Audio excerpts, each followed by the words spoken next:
We're going to have that game up now, as we're going to get ready to go in. Okay, now it does look like both teams are actually going to be playing their main setups, and even though if we can get in game, we can show you that across the bottom of your screen is going to be team alternate, and across the top is going to be Nihilum, and it should be that way every match. So we're trying to make it that way. So you know, we do have this amazing player in Flame who seems like he can play almost every class and plays it very well. I think that's a bit of a myth. He normally just says to everybody he plays Warrior and Warlock, but he plays both of them really, really well.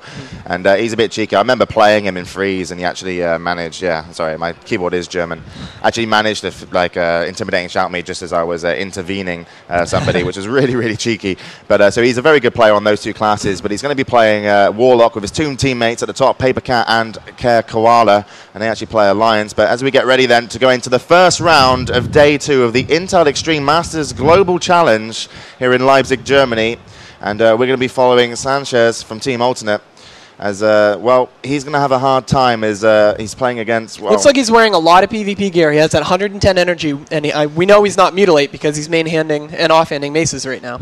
So...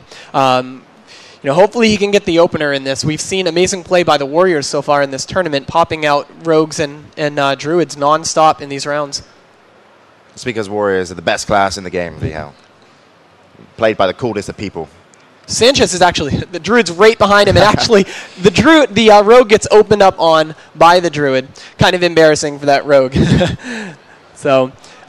but we do see Sanchez is going to try to stick on his target using a lot of his cooldowns really early, that Cloak of Shadows and the Shadow Step right away, because he has to stay on in flames almost the whole time during this fight if they want to win. Yeah, he needed to do that as well, because otherwise that Warlock would have been eating that Mage to start with, so rightfully so, he did use his cooldowns. As you see, he's stuck to the Warlock right now. There comes an exposed armor, and Paper Cat trying to get onto the Priest, and he's being kited quite well at the moment. And up comes the first pair as damage goes onto Inflame, but he looks so healthy right now. He's completely hotted up.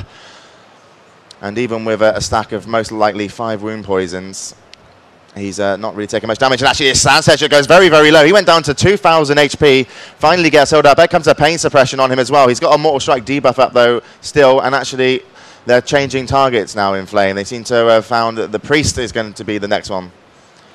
Yeah, they're gonna bounce back and forth between two targets. They're actually leaving the Mage pretty much alone. And Hogan's actually is getting really low right now, 2,000 health, and he is going to die.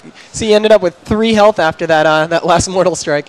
But that was such a great play, because they went heavy on the Rogue. As soon as Pain Suppression was up, they didn't stick to him. They had dots on the Priest. They switched to the Priest. The Mage was looking for a poly to get Paper Cat off, and actually got Fell Hunter spell locked. Sorry, yep. I always forget the name. He's got the spell lock in, and then he just, you know, it was an easy grind down because the Priest could only save himself. So, I mean, it's perfect timing, again, of a good switch and a good, you know, chain of CC.